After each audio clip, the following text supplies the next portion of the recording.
저희들은 상수도고 하수도가 있어요. 또 이 이비인후과라고 치과가 와서 이가 이 이비인후과도 왔다고. 이비인후과라고 이는 기자입니다. 기는 코기자고 인후라는 건 우리가 목을 이야기합니다. 인수후두.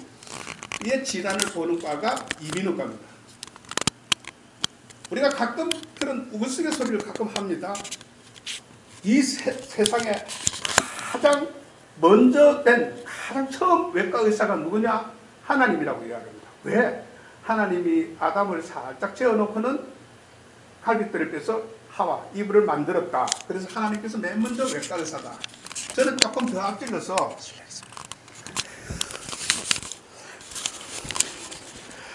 앞질러서 가장 먼저 소위 마취과 의사가 하나님이었지 않겠나.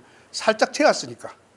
더 앞질러서 저는 가장 먼저 된 성형외과 의사가 하나님이다. 흙으로 사람을 딱 지어놓고는 콧구멍 빵빵 뚫는 게 하나님이십니다. 맨 처음에 사람을 지어가지고 콧구멍을 뚫었습니다. 그래서 그 코로 생기를 집어넣었다고 이야기합니다. 그러니까 이 참 생각하면 코가 얼마나 중요합니까? 여러분들 하나님께서 콧구멍에 구멍 안 뚫었으면 지금 존재하지도 못했을 겁니다. 그래서 그 콧구멍을 통해서 딱 생기를 집어넣어서 생명이 된지라 사람이 딱 됐습니다. 그래서 코가 굉장히 중요합니다. 가장 사람이 들어올 때 내 같은 사람은 배가 먼저 들어오지만은 보통 일반 사람들은 코가 먼저 들어옵니다. 나는 배가 먼저 들어오고 그 다음에 딱 코가 들어오지만은 그만큼 코가 가장 영향력이 있습니다. 코의 모든 질환들이 많은 질환들이 원인이 되는 걸 알 수가 있습니다. 그래서 먼저 코 질환에 대해서 먼저 이야기를 하겠습니다. 여러분은 많이 들으셨을 겁니다. 비염. 제가 비염이 있는데요. 그거는 글자 그대로 비염, 코에 염증이란 말입니다. 그 병명이라고 할 수는 없지요. 비염이라는 게. 그런데 비염도 크게 두 가지 종류로 나누는데 급성비염. 그건 우리 코감기를 이야기합니다. 그러니까 우리가 이비인후과가 참 이비인후과 선전하는 것처럼 되지만 이비인후과가 감기를 주로 봅니다. 이 상기도는 이비인후과입니다. 우리가 기도에 상기도, 하기도 나누면 상기도. 코가 막히고 콧물 나고 하는 것들이 다 이비인후과입니다. 그걸 급성비염이라고 이야기하고 감기를 보통 이야기합니다. 그 다음에 만성비염이라는 말 들어보십니다. 만성비염이라는 것은 말 그대로 비염이 반복해서 온다는 이야기입니다. 만성으로 온다는 겁니다. 그 다음에 그 만성비염 중에서 비후성비염이라는 말을 쓸 때가 있습니다. 아마 들어보셨을 겁니다. 이게 아마 코를 갖다가 설명한 건데 이게 보입니까? 예, 이거는 얼굴을 이렇게 잘라가지고 보고 있는데 이렇게 잘랐는데 요게 코 안에 있는 건데 이게 커진 거를 비후가 됐다 해가지고 비후성 비염이라고 이야기합니다. 그 다음에 이게 너무 좁아진 건 우리 위축성 비염이라고 이야기합니다. 비염도 그냥 만성 비염도 있고 비후성 비염, 위축성 비염 이렇게 나누고 그렇게 있습니다. 그 다음에 대부분의 치료는 일단 원인을 제거하는 것이 문제고 뭐에 필요했다. 그러나 그 비염의 가장 큰 원인은 건조한 겁니다. 건조해서 오는 수가 제일 많습니다. 습도 조절이 겨울에 감기가 잘 걸리는 이유가 날씨가 공기가 차서한 것도 있지만 건조한 게 제일 안 좋습니다. 여러 가지 참 생리학적으로 설명을 할 게 많은데 이렇게 돼버리면 이비인후과 학술 집단회가 될 것 같아서 너무 길어집니다. 저도 집에 가야 될 사람들이니까 너무 길게 할 거 없고 그 시간도 난 1시간 정도 1시간 반이 돼요. 보니까 또 진을 빼락하네서 싶은 느낌이 들었습니다. 어쨌든 그 원인 제거 중에 습도 조절이 있고 그다음 원인을 제거하는 게 있고 비후성 비염인 경우에는 이거 조금 잘라주는 수술하는 경우도 있습니다. 그다음에 제일 여러분들이 많이 들었던 비염 중에 알레르기성 비염이라는 게 있습니다. 알레르기라는 게 뭐냐를 먼저 알아두시는 게 좋습니다. 알레르기라고 그러면은 우리가 우리말로 하면 과민 반응이라고 이야기합니다. 내가 어떤 사람을 가다가 툭 쳤습니다. 근데 막 확 성을 빵 냅니다. 그러면 우리가 뭐랍니까? 특별하게 과민 반응을 보이노 이라집니다. 그러니까 과민 반응을 보이는 걸 우리는 알레르기라고 그럽니다. 이게 무슨 말이냐면은 예전 꽃가루 여러분이 많이 들어보셨을 겁니다. 꽃가루든 먼지든 이런 게 들어와서 우리 몸에 별로 크게 해를 안 줄 것 같은데 이게 딱 들어오면은 우리 몸이 그거를 반응을 보입니다. 진짜 과민 반응을 보입니다. 이거 나가라, 먼지 이거 들어오지 못하게 하고 막 반응을 보이는 것 중에 하나가 재채기입니다. 아치 하면서 쫓아내버립니다. 그래도 들어붙어 있습니다. 빨리 씻어내자 하니까 콧물을 많이 만들어가 막 확 씻어내게 하는 게 콧물이 줄줄줄 흐르는 겁니다. 그러니까 이게 하나의 증상입니다. 그 다음에 더 내려가는데 기관지 끝으로 넘어갑니다. 기침을 애가 막 쫓아내려고 애를 씁니다. 그러다가 더 들어오지 못하게 막아서는 게 우리는 숨갑보다 고양이 소리 나고 숨이 쉬기 힘들다. 이게 기관지 천식입니다. 이 알레르기란 반응은 하나의 과민 반응이라도 생각합니다.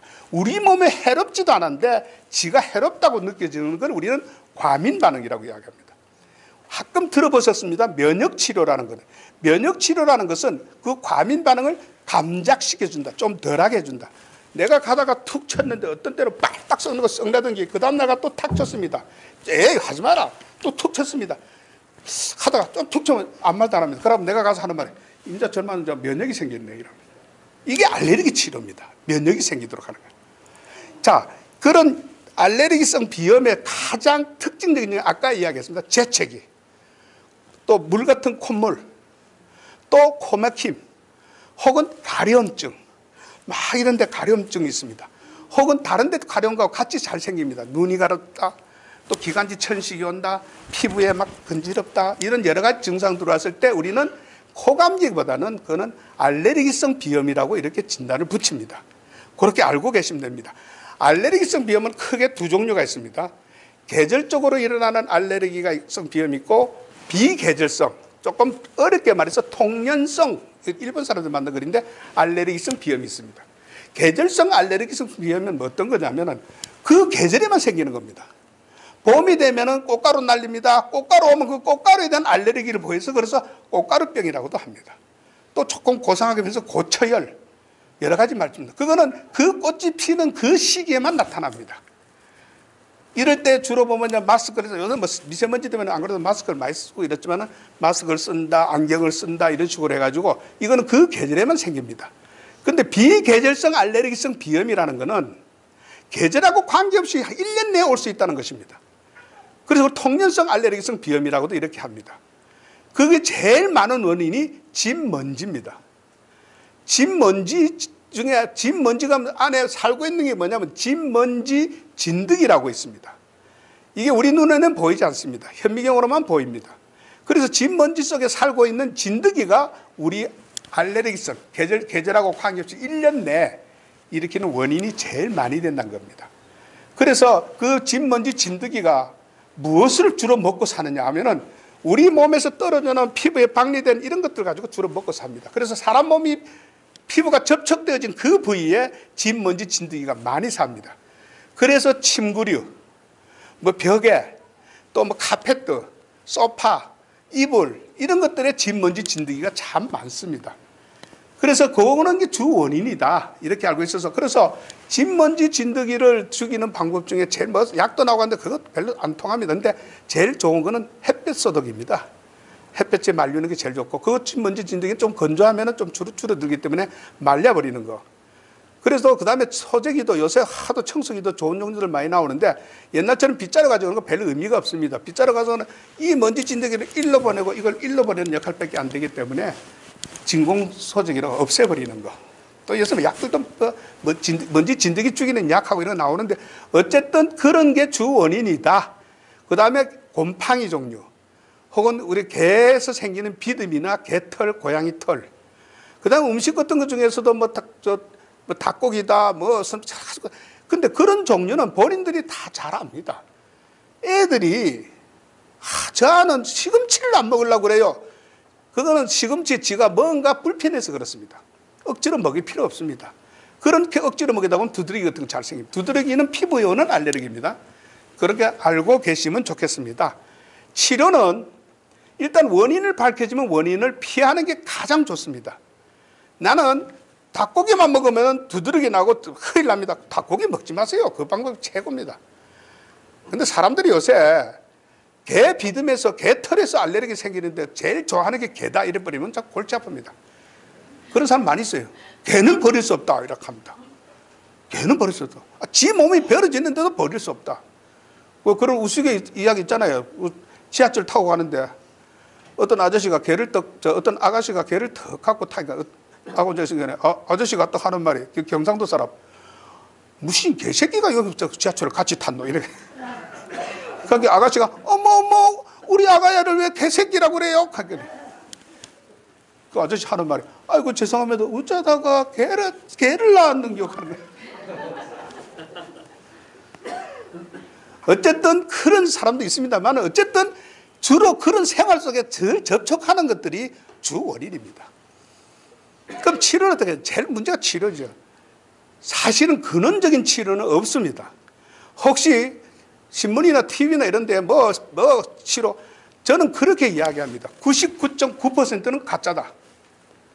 만일에 나았다 그러면 그건 저절로 난 겁니다. 왜 저절로 났느냐면 사람의 체질은 몇 번 바뀌게 되어 있습니다. 그리고 그런 말 많이 하죠. 옛날에는 있었는데 최근에 없어졌습니다. 또 요새 알레르기다 그러면 네 없었는데 그건 이제 생기는 겁니다. 얼마든지 특히 평생에 한 4-5번은 바뀝니다. 애들이 커가면서 사춘기 또 여자들은 또 사춘기 들고 애 낳고 뭐 갱년기 여러 번 바뀝니다. 그런데 인위적으로 바꿀 수 있는 것은 체질을 바꾸는 게 아니고 아까 이야기한 면역치료라는 게 있습니다. 내가 진먼지 진드기 알레르기가 있습니다. 그럼 진먼지 진드기를 처음에는 한 1000배 희석한 거 조금 줍니다. 계속 주다가 그 다음에 한 500배, 그 100배, 뭐 10배 정도 딱딱 접촉을 하면 처음에는 막 두드러기가 나 점점 이게 우리가 아까 이야기한 이제는 먼지에 면역이 생겼네요. 이게 면역요법입니다.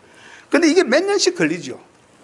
몇 년씩 걸렸다고 확실하면 하겠는데 몇 년씩 걸려도 확실치 않은 경우가 많습니다. 왜? 워낙 알레르기가 일으킬 수 있는 원인들이 다양하기 때문에 그래서 근원적인 치료는 힘듭니다. 그러면 어떻게 할까요? 그때 증상에 따라서 치료를 하는 겁니다. 그리고 우리 대증요법이라고 이렇게 이야기를 합니다.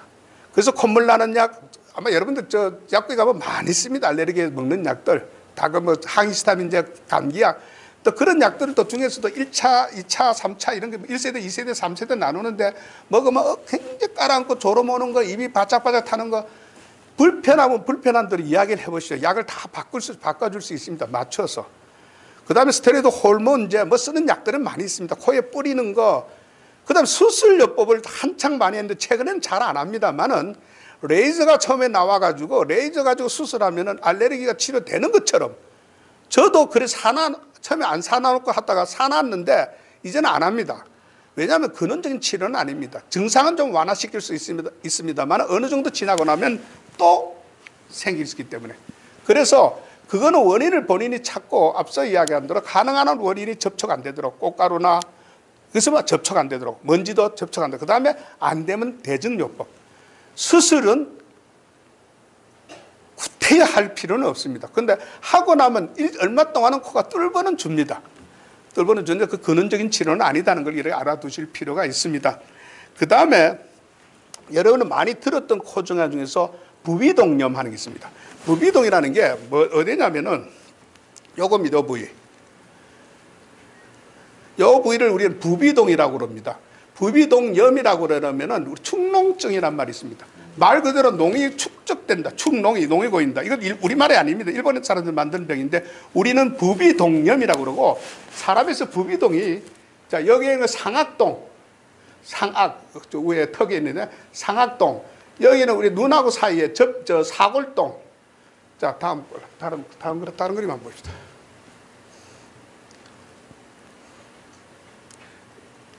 예, 여기 보면 자 여기 보면은 이거는 저평동이라고 그래요. 저 머리 안쪽에 있습니다. 그다음 전두동 머리 앞쪽에 이런 몇 가지 부비동이 있습니다. 제가 처음에 공부할 때 왜 하나님은 이런 부비동 이런 걸 만들어 가지고 부비동염이라는 걸 생겨가 이비인후과 선생 돈 벌게 할까 생각해 봤습니다. 참 이거 생기니까 부비동염이 있으니까 이비인후과 선생 돈 벌잖아요. 왜 하나님이 부비동이라는 걸 만들었을까를 저 생각해 봤습니다. 자, 만일에 이게 비어있지 아니하고 이 부위가 비어있지 않고 꽉 차 있다고 생각해 보세요. 뼈로. 그럼 안 그래도 머리가 무거운데 이게 비어있고 꽉 차 있으면 만에 누가 하나 퉁 치면은 충격이 대단합니다. 그러나 이 부비동이라는 게 있어가지고 어떤 충격이 왔을 때 충격을 흡수해버립니다. 훨씬 흡수를 많이 합니다. 그러니까 중요한 장기에 이렇게 부비동이 있어가지고 머리를 가볍게 하고 충격이 왔을 때 충격을 흡수하는 역할, 또 한 가지는 제일 큰 역할 중에 하나가 우리가 이렇게 할 때 기타의 공명처럼 비어있는 통이 있으면 소리가 울리는 것처럼 이 공명 역할을 우리가 해줍니다. 그러니까 우리가 코가 막혔을 때 콧소리 알잖아요. 듣기에 답답하지. 그러나 이 공명 역할을 함으로써 우리가 소리를 굉장히 울려 들리게끔 이런 역할을 합니다. 그러나 여기에 또 이비인후과의사한테 도움되도록 여기 생기는 게 부비동염, 축농증. 여기 아까 이야기한 대로 이 상악동이 있고 여기 이 사골동이 있고 전두동이 있고 저평동이 있지만은 이게 가장 크기 때문에 축농증의 대부분은 상악동염을 축농증이라고 이렇게 이야기를 합니다. 자, 그 다음은 어떨 때 축농증이 오느냐면 거의 대부분 감기나 이런 비염 이런 데서 시작하고 특히 알레르기성 비염에서 잘 옵니다. 알레르기성 비염으로 인해서 생기는 병이 아마 여러분들 들어보셨을 겁니다. 비용하는 게 있습니다. 폴립 하는 말도 쓰고 코버섯 하는 말도 씁니다. 이게 원인이 코 안에 알레르기 때문에 생기는 거기 때문에 물혹처럼 이렇게 생기는 거기 때문에 이걸 생기면은 거의 90% 이상이 축농증이 동반됩니다. 그렇기 때문에 그 원인들이 많고 특히 B형을 갖고 있는 축농증은 수술 같은 거 했을 경우에도 재발을 잘합니다. 왜? 근본 원인이 알레르기이기 때문에. 그래서 여러분들이 혹시 축농증이 생겨서 수술할 때 B형이 있다. 또 B형도 하나도 아니고 여러 개다 할 경우는 대부분 선생님들이 재발합니다. 딱 이야기해 줍니다. 왜? 알레르기가 원인이기 때문에 그거는 재발을 꼭 할 가능성이 높다. 그러나 워낙 심하면 요새 또 수술을 그렇게 어렵게 안 합니다. 옛날처럼 안 하기 때문에 수술을 하자고 그랬던 수술 받으셔도 됩니다. 저 상악동요. 급성일 경우에는 상악동도 급성일 경우에는 증상이 굉장히 막 얼굴이 아프고 누런 콧물이 나오고 막 머리도 아프고 열도 나는 거 없고 막 목 뒤로 누런 가래다 넘어가고 급성일 때는 증상이 많이 나타납니다. 그리고 급성일 때는 치료만 잘하면 완전하게 잘 나을 수도 있습니다. 그러나 이게 반복되고 오면 만성이 됩니다. 이러면 아까 이야기한 대로 병원에 가서 치료를 하고 항생제 약물을 쓴다든지 또 치료를 하는 게 우리는 이 배농이라고 그런다. 그냥 우리 병원에서는 드레싱 하는데 농을 빼주고 애들 코 막히면은 코를 풀 수만 있으면 코는 풀게 해주는 게 좋습니다. 많이들 물어봅니다. 애들 코를 풀게 할까 말까 풀라고 해줍니다. 그게 치료나 똑같습니다. 자꾸 이렇게 배농을 시켜주는 게 큰 치료 방법 중에 하나입니다. 자, 그 다음에 질환 중에 우리가 자주 볼 수 있는 게 비출혈, 코피. 코피 나면 제일 많은 거는 콧구멍, 애들이 거의 피 나는 건 콧구멍 힙인 겁니다. 자다가도 힙이고 힙해가지고 콧구멍 힙에가 피 잘 나옵니다. 그 다음에 비염이나 염증이 있을 때 혈관이 헐어서 잘 나옵니다. 그 다음에 지금 여기서 봐서 알겠지만은 이게 가운데 기둥입니다. 저희들이 이걸 비중격이라고 이렇게 이야기합니다. 콧구멍을 가운데 딱 두고는 이 좌우로 나누는 벽입니다. 벽, 비중격이라는데 이게 딱 바로 지금 이 환자가 이렇게 조금 구부러져가 있습니다. 요래 구부러져가 있습니다. 이걸 저희들은 비중격 만곡증이란 말을 씁니다. 그러면 어떤 일이 나면 이렇게 구부러진 요 부위가 자꾸 헙니다. 공기에 접하다 보면 딱지가 자꾸 섭니다. 그럼 애들은 손가락 하면서 힙입니다. 하다 보면 코피가 나지. 비중격 만곡증일 때 코피가 나는 수가 많이 있고 그 다음에 열성질환, 지금 열이 많이 난다든지 고열이 있으면 아마 여러분들 알아서 봐서 알겠지만 열이 막 나와서 보통 열이 터졌다고 경상도 사람들 별로 코가 열이 터졌습니다. 그럼 코피가 난 거지. 열이 터져서 오는 수가 있고 그 다음에 혈압이 있을 때 그러니까 코피가 났을 때 꼭 혈압을 물어봅니다. 옛날 분들은 그런 말을 많이 하지. 머리에 터질 거 코가 대신 터져줬다. 코피가 나는 것이 오히려 낫다. 그런 말 들을 겁니다. 그건 마찬가지로 고혈압이 있는 게 머릿속에 있는 뇌혈관이 터지기 전에 코피가 먼저 터져줬다. 이렇게 표현들 합니다. 고혈압, 혈압 조절이 꼭 물어봅니다. 그 다음에 간질환이 있을 때 간이나 콩팥에 질환이 있을 때 코피가 나는 수가 있습니다. 그러니까 코피가 자주 반복해서 나면 꼭 이런 것도 체크하고 물어볼 필요는 있습니다. 그 다음에 혈액질환, 뭐 혈우병이나 혈액 질환들이 있죠. 백혈병이든 뭐든 혹시 자주 나는 게 다른 데도 코피만 말고 그런 분들은 코피만 나는 게 아니고 다른 부위도 피가 잘 나기 때문에 검사를 해보게 됩니다. 그런 질환. 그 다음에 최근에 자주 만나는 것 중에 하나가 심장 시술을 했습니다. 내 심장에 카테터를 꼽았습니다. 심장벌을 했습니다. 라는 분과 고혈압 치료를 합니다 하면서 나는 분들한테 꼭 물어보는 게 항응고제, 보통은 와파린 하는 걸 먹는다든지 혹은 아스피린 제제를 먹느냐고 꼭 물어볼 필요가 있습니다. 이거는 어떤 역할을 하느냐면은 혈관 안에 있는 피가 굳어지지 않도록 먹는 겁니다. 막히지 말라고. 피가 굳어지지 않도록 먹다 보니까 잘 흐르게 만들어 버립니다. 그러니까 저절로 코피가 자꾸 난답니다. 아마 여러분 그런 경험이 있을 겁니다. 이를 뽑으려고 하니까 아스피린 거 먹지 말랍니다. 얼마 동안 먹지 말아. 왜? 이를 뽑는데 피가 안 멈추는 수가 있습니다.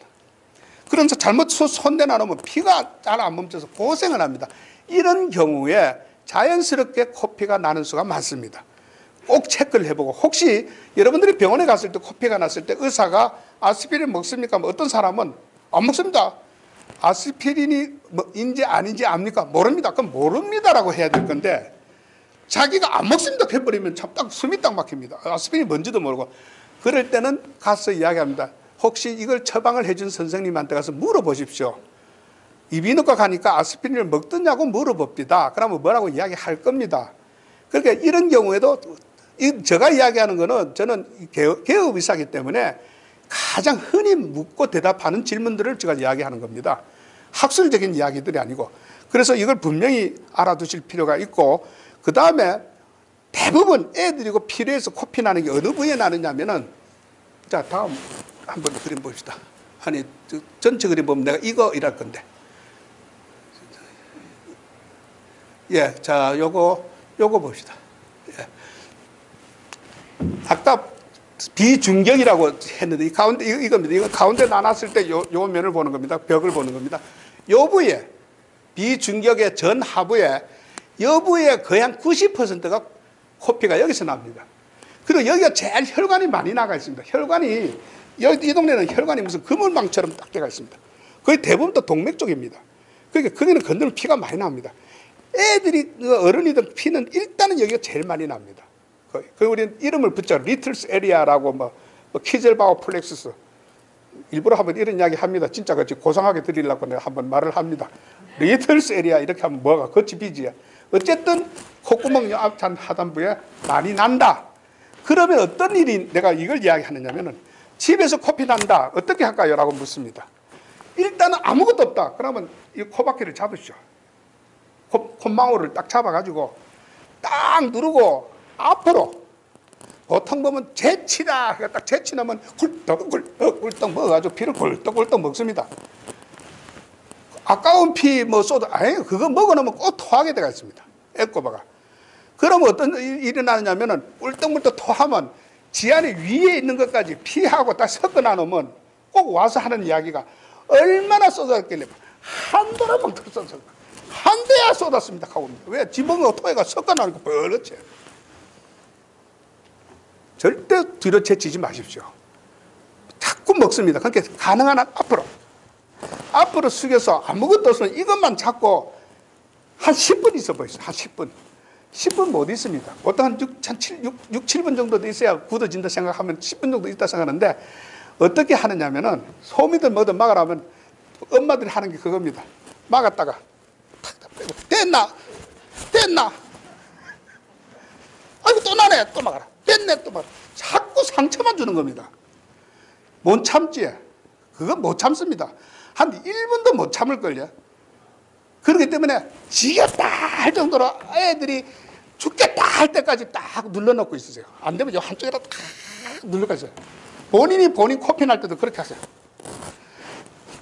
또 나나 그 평생 날 겁니다. 그럼 하는 말이, 피 억수로 밤새도록 쏟았습니다. 또 그렇게 와서 합니다. 이거는, 그래 뭐 가능한 한 머리는 차게 하는 게 좋습니다. 혈관이 찬 거는 혈관을 수축시켜 주니까. 그건 그 정도면 충분합니다. 그 다음에 집에 있으면은 솜 있으면 좋고, 안 되면 화장지. 요새 그 물티슈는 벨러 같은 느낌이 듭니다. 이 젖어서 좋을상 싶어도 물티슈 그건 종이 아니지. 그거 알지? 안 찢어집니다. 물티슈 찢어지려고 하면서 안 찢어질 겁니다. 그건 종이가 아닙니다. 근데 그런 것보다는 말랑말랑 화장지는 안 그러면 솜, 딱 요 콧방울 딱 눌러질 정도까지 딱 막고 있으면 좋겠습니다. 그리고 병원에서 혹시 막아줬을 경우에 집에 가서 당장 뽑지 마십시오. 그거 못 참아가지고 당장 뽑아가 또 터졌습니다 하고 오는 사람이 있는데, 그런 정도는 우리가 코피는 흔히 보는 거기 때문에 아까 열이 터졌다는 것처럼 꼭 오기 때문에 제가 조금 길게 이렇게 말씀을 드립니다. 자, 그 다음에 우리가 할 수 있는 게 잘 질문을 많이 하는 게, 그러니까 병원에서는 일단은 전기나 혹은 레이저나 이런 거 가지고 또 약물로 우리 초사는 이런 거 가지고 소작을 합니다. 혈관이 피나는 부위 있으면 이렇게 찢어줍니다. 찢어준다고 그러죠. 그러면 그제는 멈춥니다. 어지간한 피들은 멈추는데 그래도 안 멈춘다. 자꾸 난다. 그러면 전비공열 패킹이라고 그러죠. 와세린 가스나 또 전문적으로 막는 재료들이 있습니다. 딱 막아놓고 이것밖에 없습니다. 그 다음에 제일 중요한 거 안정. 내가 코피가 많이 나서 병원에 입원하면은 일단 병원에서는 무조건 재워버립니다. 어떻게든 하루 종일 재워버립니다. 안정이 그만큼 중요하다는 겁니다. 그러니까 코피 나는 원인 중에 하나가 안정 아닌 게 있다는 것입니다. 신경을 썼다든지 굉장히 흥분했다 막 듣으면 코피 납니다. 그래서 무조건 안정시키고 저희들도 약도 그런 잠 오는 약들을 자꾸 줘버립니다. 그럼 계속 잘게끔 만들어버리는 게 제일 좋다는 겁니다. 그런데 가끔 고혈압 때문에 코피가 났을 때는 앞서 이야기한 앞이 아니고 굉장히 뒷부분에, 그게 금방 이야기한 대로 우리 앞부분에서 이런 부분이 아니고 이 뒷부분에서 코피가 나는 수가 있습니다. 이런 뒷부분에 혈관이 큽니다. 거기는 굉장히 크고 그건 위험합니다. 또 오히려 막 샥에 빠지기도 하고 이런. 그럴 때는 후비공의 패킹이 가지고 앞으로만 안 막고 뒤로 막는 방법도 있습니다. 뒤로. 이건 입원해야 됩니다. 그냥 외래에서는 힘든 그런 것 때문에 그 정도까지 오는 경우는 드무니까 일단은 그렇게 알고 계시소. 자, 그 다음에 코골이에 대해서 이야기 드릴게요.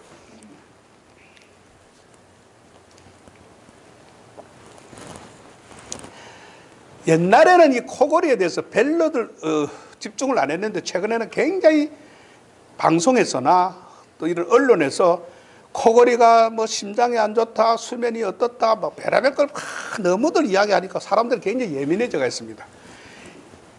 코를 고는 거는 주 원인이 물론 코가 막혀서 오는 수가 많습니다. 코로 호흡을 못하면. 코로 호흡을 못하면은, 자, 요거 한번 보시죠. 이 그림 좋네. 이 그림 다 보세요. 요게 입안인데, 이게 목젖 하는 데인데, 일로 공기가 드나들면은 이거 자체가 힘이 없어가지고 공기가 드나면서 따라락 뜨는 겁니다. 그렇게 거렁거렁 하는 게 뜨는 겁니다. 그게 코골입니다. 그런데 그렇게 코가 안 좋아서 코로 고는 게 아니고 사실 목을 떠는 거지. 그래서 코를 넓혀주면 코로 숨을 쉬면은 조금 나아진다는 겁니다. 그런데 나이가 들면은 이게 긴장도가 탄탄한 긴장도가 떨어지기 때문에 나이 드신 분들이 코를 잘 곱니다. 그 다음에 최근에 제일 많이 언급하는 게 비만.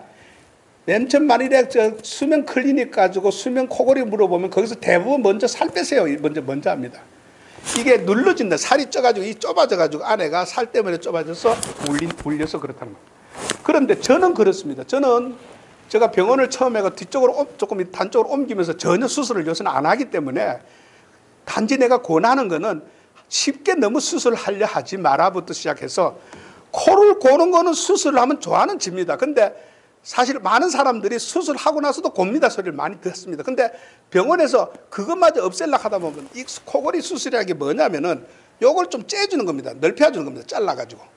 너무 많이 잘라버리고 나면 목이 말라요. 그걸 또 괴로워합니다. 그래서 난 그렇게 이야기를 합니다. 코골이 수술을 하면은 옆에 사람은 편합니다. 지는 괴롭습니다. 그렇잖아요. 말라가지고. 더 괴로워합니다. 그러면 어떤 때 꼭 수술을 했냐? 수면 무호흡증 하는 거 들어봤을 겁니다. 자다가 숨 안 쉬는 거 있잖아요. 그래가 아이고 이 양반이 죽었나 싶어 툭 좀 칵칵칵칵 하는 거 있잖아요. 그걸 수면 무호흡증. 그거는 심장이 안 좋다는 것을 몇 번 들었을 겁니다. 그거는 수술을 권합니다. 그러나 단순하게 고는 것은 다시 한번 검사를 해보고 꼭 필요하냐 수면 클리닉을 해보든지 해서 수술을 하든지 해라. 수술은 어려운 수술은 아닙니다. 복잡한 수술은 아닙니다. 아까 얘기한 입천장 이거 잘라버리는 거니까. 그것만 그렇게 정도만 알고 계시면 좋겠습니다. 다음에 시계가 없어서 내가 지금 몇 시까지는 가능합니까? 시간 막 다 끝까지 해도 됩니까? 2시 반까지로 알고 있죠. 맞습니까? 예. 지금 1시 40분이네. 예. 가만히 시기가 없어서. 다음에는 인후두 질환. 인두후두 질환이 모기를 이야기합니다. 목 질환 중에서 이거 하나 가지고 하게 되겠는데 여기 목인데 이 가에 동그랗게 튀어나온 게 우리가 편도선이라고 그래요.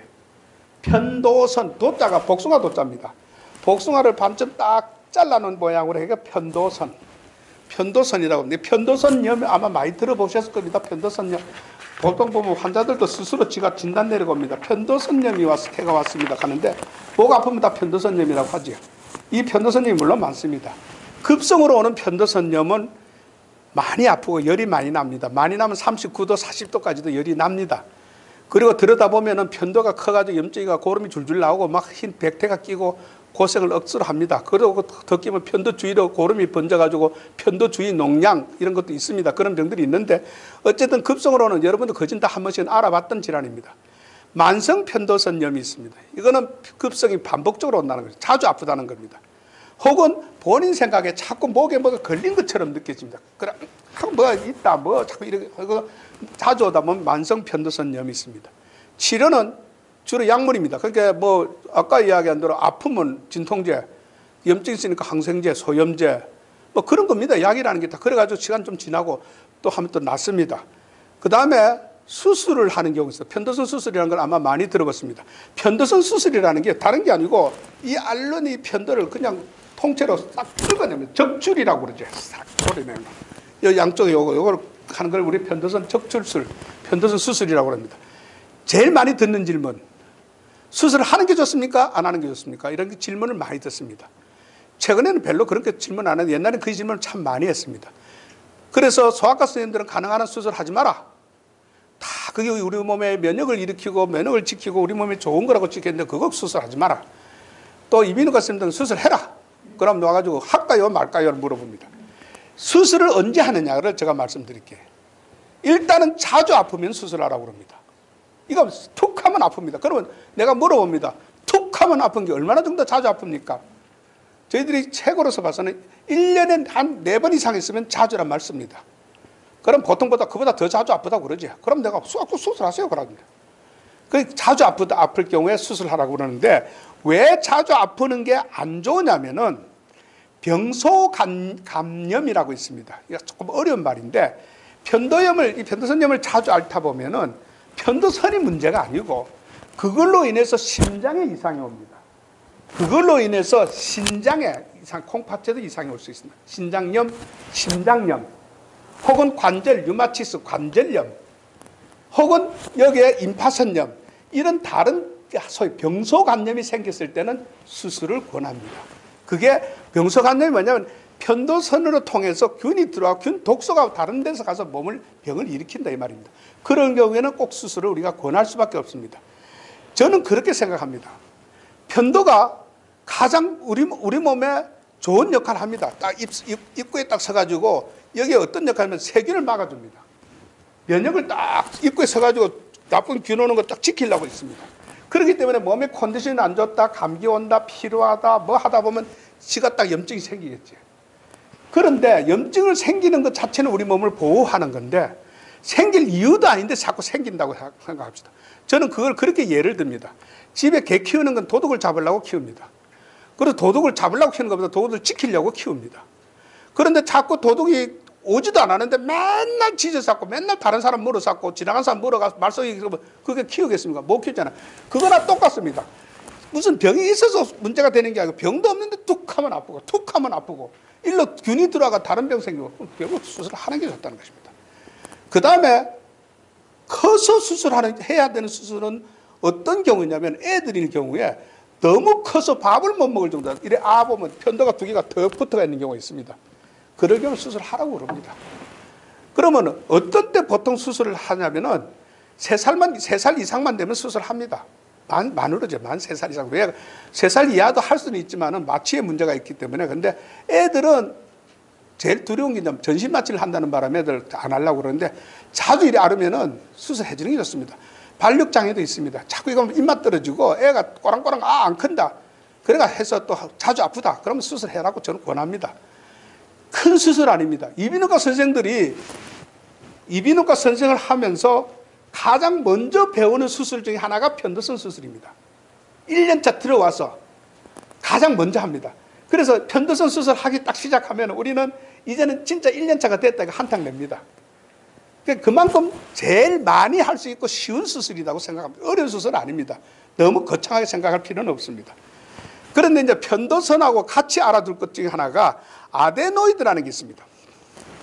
이건 지금 그 애를 안 보이는데 애들을 쓰면 아데노이드라는 게 여기 있는데 요 아까 이야기한 대로 이 편도가 있고 목 안에 이게 편도입니다. 편도가 있고 이 목 뒤쪽에 입천장이 있습니다. 입천장과 코 요 사이에 여기 보면 또 인두편도라고 편도가 또 하나 있습니다. 이걸 저희들은 아데노이드라고 이야기합니다. 이게 다 있습니다. 아데노이드든 편도든 다 있습니다. 있는데 이 아데노이드가 너무 커졌을 때, 그래서 우리는 아데노이드 증식증이라는 말을 씁니다. 아데노이드가 커져버리면은 이게 딱 입천장하고 코 사이에 막아서 버리기 때문에 애들이 코로 숨을 잘 못 씁니다. 그러면 어떤 일이 생기냐면 입을 늘 벌려가 있습니다. 입을 이렇게 벌려가 있습니다. 그거를 영어로는 아데노이드 페이스 해가지고 아데노이드 얼굴 하는 말을 씁니다. 약간 바보스럽게 보입니다. 입을 늘 벌려가 있으니까. 그 다음에 숨을 코가 막히니까 숨 쉬려고 하다 보면 턱이 튀어 나옵니다. 이렇게 납니다. 그럼 치과 같은 데 가서 치과 교정을 하려고 그러면 꼭 물어봅니다. 이비인후과 가서 그거 한번 물어보십시오. 아데노이드 관계. 이게 사춘기 넘어가면 없어지는 것들입니다. 그런데 언제 제일 크냐면 학동기 들어갈 때 1학년, 2학년 그때쯤에 제일 큽니다. 이게 아데노이드가 커지면 어떤 영향이 생기느냐면은 뭐 여기서 이 그림 가지고 할게요. 다른 그림 그거 한번 해보세요. 똑같은 겁니다만은 여기에 생기다 보면은 여기에 뭐가 있느냐면은 이렇게 아데노가 증식되면 요 구멍이 하나 있는데 요 구멍이 어떤 구멍이냐면은 귀하고 통하는 구멍입니다. 이관이라고 그러고 구시관이라고 그러고 유스타시안 튜브라고 그러고 여러 가지 관이 있는데 일로 귀하고 통하고 있습니다. 코하고 귀하고 통하는 게 일로 통합니다. 옛날에는 아마 이비인후과 선생님들이 또 안과도 보고 막 했습니까? 이비인후과. 안과하고는 왜 어째가 통하냐면 코하고 눈물관이 코 안으로 통합니다. 그러니까 나이 드신 분들 울 때 눈물 안 흘리고 콧물 흘리지. 나이 드신 분 가만 우는 거 한번 보시죠. 눈물은 안 나고 콧물만 자꾸 흘립니다. 눈물이 코로 들어가 자꾸 튀어나옵니다. 그러니까 눈물관 통해서 눈하고 통했기 때문에 안과도 보고 했는데 지금 이비인후과가 왜 코가 중요하면 이 이관이라는 걸 통해서 기병도 오기 때문에 그렇습니다. 이걸 막아서면은 여러 가지 병들이 오겠습니다. 제일 많은 게 나중에 생겼지만은 중이염이 잘 옵니다. 애들이 병원에 가니까 아데노이드가 있다 이렇게 하면서 장액성 중이염이 귀 안에 물이 찼다 해서 수술하라고 그래요. 제가 전화도 받기도 하고 질문도 많이 받습니다. 수술할까요 말까요를 많이 묻습니다. 저는 그거를 딱 답을 못합니다. 의사 선생님 시킨 대로 하세요. 나 소리 잘합니다. 왜? 수술을 꼭 하는 게 수술이 아니고 이관에 막혀가지고 물 난 거는 일시적으로 얼마든지 되는데 이 아데노이드는 조금 나이가 들면 줄어들기 때문에 없어지는 겁니다. 그런데 아까 이야기한 대로 딱 학교 들어가기 전후 한 10살 이전까지 5살에서 10살까지가 제일 큽니다. 이때 막 물도 귀도 잘 안 들리지 이것 때문에도 축농증 오지 애는 입을 벌리가 있지 집중력 잃어버리지 바보같이 보이지 그때는 전 수술하라고 그럽니다. 왜? 아까 이야기한 편도 수술을 하면서 아데노이드를 같이 할 수 있기 때문에 그렇게 거창한 수술 아닙니다. 간단합니다. 싹 긁어버리는 수술입니다. 그러니까 그 수술이라 해가지고 막 불안이 떨 거 없습니다. 간단합니다. 그래서 보통은 그런 수술을 해가지고 잘 오고 편도 수술하고 같이 하는데 수술할까 말까는 아까 이야기한 증상에 따라서 이거는 그때그때 그 보시는 선생님이 판단에 따라 하는 겁니다. 원칙을 딱 정해놓고 하는 것보다는. 그러나 아까 여러 가지 증상들이 있으면 해주는 게 좋습니다. 어마한 것, 거창한 것들은. 그러나 별거 아닌데 구태 일부러 지금 내가 적어놓지는 않았지만 여기서 한 가지 곁들여서 제가 설명드릴게 한창 이비인후과 선생님들 중에서도 조금 그런 조금 돈에 조금 이렇게 밝은 선생님들은 서비스 차원에서 유아원 어린이집 진료해 준다고 갑니다. 건강 진료하면 원장님도 좋아하고 좋잖아요. 학부모들도 좋아하고. 근데 그거 했는지 안 했는지 당장 압니다. 조금 있으면 그쪽 어린이집 아들이 전부 입을 쩍쩍 벌리고 옵니다. 왜? 선생님이 딱 보다가 네 혀가 짧래, 혀가 짧래. 영어 배우려면 요새 한참 그랬잖아요. 혀가 짧아서 영어 발음 뭐 해줘야 된다. 혀가 짧래, 좀 길게 해야 되는데 혀가 짧래, 혀가 짧래가 전부 혀 수술하려고 쫓아오는 경우가 있습니다. 그건 아니지. 그거 보면 별거 아닌 건데도 전부 하여간 전부 그래 한번 겁을 주고 나면 대단히들 한창 유행처럼들 강남의 엄마들 전부 아이들 혀 다 잘라붙다 나오는데 또 혀 자를 것도 간단해요. 한 10초, 20초만 하면 끝나는 거를. 그래가 또 줄 세워놓고들 하는데 어쨌든 뭐 이거는 병 아닌 걸로 해가 내가 뭐 간단하게 넘어가는 겁니다. 어쨌든 이런 거는 아까 이야기한 대로 이런 증상들이 있으면은 전체 설명을 들어보고 할 수 있으면 하는 것도 그렇게 대단한 일은 아니다. 제가 이렇게 말씀을 드릴게요. 자, 그 다음에 인두염 하는 게 있습니다. 인두염 하는 거는 지금 여기서 자, 다른 그림을 한번 펴볼까요?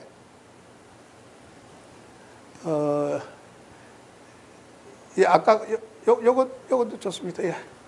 뭐 똑같습니다. 똑같네.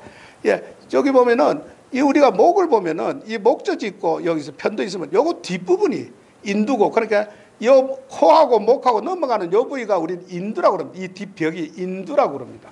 인두. 인두염 하는 말을 들어본데 조금 구분 안 되죠. 편도염이나 편도나 인두나 그 동네입니다. 그리고 다 목감기라고 표현을 합니다. 인두염이 있는데 인두염도 급성 인두염을 우리 목감기라고 이야기를 합니다. 그 열이 나고 아픕니다. 침상 깰 때 아프고 물 먹을 때 뭐 아프고 이런데 급성 인두염 감기나 아까 그 급성 편도염이나 똑같은 그 식으로 치료를 합니다. 그 다음에 이제 만성 인두염이라는 게 있습니다. 만성 인두염은 아까 만성이라는 건 다 반복적으로 자꾸 반복해서 오는 걸 만성 인두염이라고 합니다. 만성 인두염인데 만성 비인두염 하는 게 있습니다. 생각보다 많이 있습니다. 여러분 혹시 들어보셨을 겁니다. 후비루 하는 말 들어보셨을 겁니다. 후비루. 그 말은 무슨 말이냐면은 콧물이 앞으로 안 나오고 뒤로 나온다. 자꾸 넘어간다. 그걸 후비루라고 그러는데 후비루로 인해서 자꾸 자극을 주니까 코하고 목 사이에 있는 인두에 염증이 오는 것을 만성 비인두염이라고 이야기를 합니다. 후비루가 하고. 자, 후비루에 대해서도 제가 한번 설명을 해드릴게요. 콧물이 정상적입니다. 정상적인 사람에서 하루에 나오는 양이 얼마나 되느냐 하면은 1000cc입니다.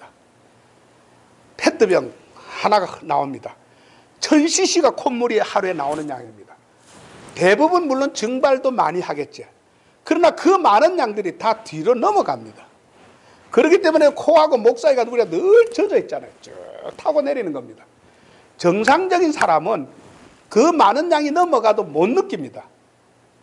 그런데 어쩌다 한번 축농증이나 비염이나 혹은 인두염이나 이렇게 앓고 나면은 이 감각이 예민해가 분비물이 좀 찌려진 걸 넘어가는 걸 느끼기 시작합니다. 한번 느끼기 시작하면은 그 감각이 남아 있습니다. 그렇기 때문에 넘어가지 않고 정상적으로 넘어가는 것도 불편합니다. 그럼 어떤 표현을 쓰느냐면 자꾸 넘어가 뭐 죽겠습니다. 그럼 배 털어내려고 하고 끝나고 삼키세요. 이러면 아이고 더러워서 아닙니다. 삼키세요. 그리고 그거 너무 신경 쓰지 마세요 한데도 신경 쓰입니다. 이게 만성 비인두염입니다. 많이 괴롭힙니다. 그게 별거 아니다 해도 별거 아닌 걸 안 믿어집니다. 자기는 괴로우니까. 그러나 병원에 가서 진찰을 해보고 큰 별거 아니다 할 경우에는 아예 신경 쓰지 않는 게 좋습니다. 그래서 제일 많은 게 아까 후비루, 이물감. 목에 막 걸린 것 같다. 우리 경상도 말로 꼭 뭐 넘어다 보는 것다라고 이야기합니다. 거기에서 제일 많이 올 수 있는 게 인두신경증 하는 말이 있습니다. 신경성 인두염하고도 말할 수 있겠습니다. 이게 뭐냐면은 목이라는 부위가 우리 머리하고 몸통하고 이어지고 있기 때문에 온갖 신경은 일로 다 지나갑니다. 온갖 신경 중에 우리가 의지하고 관계없는 신경이 있습니다. 그걸 우리는 자율신경이라고 합니다. 지가 알아서 조절하는 신경. 자율신경이 뭐냐면은 예를 들어보면은 자 오늘 심장이 너무 많이 뛰네. 좀 쉬어볼까? 내가 좀 심장 좀 덜 뛰게 해볼까? 안 되잖아요. 지가 알아서 뛰는 거잖아요. 그걸 우리는 자율신경이라고 그래요. 자율신경 중에서도 교감신경, 부교감신경 이래가지고 조절하는 게 서로 있습니다. 이런 신경이, 자율신경이 어디하고 제일 영향을 많이 받느냐면 우리 감정하고 영향을 많이 받습니다. 화가 나 보십시오. 막 목이 바짝바짝 타고 막 얼굴이 붉어지고 막 울그락불그락. 왜? 자율신경이 움직이는 겁니다. 그렇게 되면 자꾸 스트레스를 받고 화가 나고 자극을 많이 받으면은 위가 안 좋아진다, 소화가 안 된다, 심장이 어떠다. 왜? 자율신경에 이상이 온다는 것입니다. 그래서 인두신경증이라는 게 바로 그겁니다. 내가 굉장히 예민해져가 있다. 굉장히 불안하다. 화가 많이 나 있다. 굉장히 초조하다. 목으로 바로 증상이 나타납니다. 그래서 나타나는 제일 많은 증상 중에 하나가 뭐가 있다. 뭐가 걸려 있다. 소위 이물감이다. 경상도 말로 자꾸 뭐 넘어다 본다. 자꾸 뭐가 자꾸 넘어다 본다서 괴로워 죽겠다. 보통 다 그 이야기합니다. 그럼 제가 그렇게 이야기를 합니다. 화가 났을 때 우리가 화가 목으로 치민다고 이야기합니다. 목으로 치밉니다. 그러다 보니까 딱 뭐가 갇혀 있는 것입니다. 그러면 그 다음 나타나는 증상이 한숨이 나옵니다. 뭐가 숨이 다 안 쉬어지는 것입니다. 걱정 근심 있는 사람은 맨날 그러잖아요. 한숨 푹푹 쉬고. 이게 목으로 나타나는 겁니다. 이게 인두신경증, 신경성 인두염 하는 겁니다. 이거 괴롭힙니다. 근데 걱정 안 하고 병원에 가서 한번 보여야 될 게 이비인후과 질환의 한 90% 이상은 눈으로 확인하는 진단입니다. 눈으로 다 눈으로 진단이 됩니다. 검사 안 해도 다 됩니다. 보고 딱 진단이 나옵니다. 거의 대부분은. 그래서 괜찮다라면 그걸 믿으십시오. 그냥. 아닌데 뭐가 있는데 뭐 참 다시 한번 봐줘 있어 뭐 이래서 하면 그러면 그것도 복잡합니다. 그러면 저 같은 경우에는 그러면 대학병 가야죠. 한번 돈 크게 한번 써봐야. 그러니까 대학병 가가 뺑뺑이 돌리고 이리 찍고 저리 찍고 DB가 찍고 세아가 찍고 막 이리 찍고 막 온갖 다 하고 나서 선생님이 다 보다 뭐 별거 없네요. 가요 없다 갑니다. 그때서 와가지고. 그래서 여러분들이 병원을 이야기할 때 기간을 꼭 병원에서 물어보는 이유가 있습니다. 언제부터입니까? 글쎄 잘 몰라요. 절대 그런 식으로 애매하게 이야기 아니고 기간을 이야기해 주십시오. 왜 기간이 애매하냐, 중요하냐면은 만일의 악성일 경우 혹은 암일 경우 혹은 어떤 특수한 질환 경우는 오래 가지를 안 합니다. 이걸 먼저 거꾸로 생각합니다. 이게 오래되니까 나쁜 병 아니겠나? 그럼 내가 그렇게 이야기합니다. 이게 만약 안 걷던 벌써 안 왔어요. 갔어요. 매년 됐습니다. 그럼 절대 나쁜 병 아닙니다. 왜? 나쁜 병이 오래 가지지 않았죠. 그럼 나쁜 병 아니잖아요. 이런 경우는 있습니다. 양성질환이나 별로 나쁜 병은 아니지만은 혹시 나쁜 병으로 바뀔 수도 있을 수 있는 병이다. 그거는 관심 갖고 봐야 돼요. 그건 기간도 중요한데 어쨌든 오래돼도 별 것 없으면 별병 아닙니다. 이건 확실해. 그 사람들이 그걸 자꾸 그쪽에 너무 오래되면 나쁜 병 아닙니다. 오래되면 나쁜 병은 피 나와도 피 나오는 겁니다. 그래서 항상 기간을 물어봅니다. 이거는 항상 마음대로 가지십시오. 오래됐는데 별거 안 나오면 별병 아닙니다. 이렇게 알고 있는데 인두신경증이라는 것은 굉장히 많이 있고 많이 괴롭힙니다.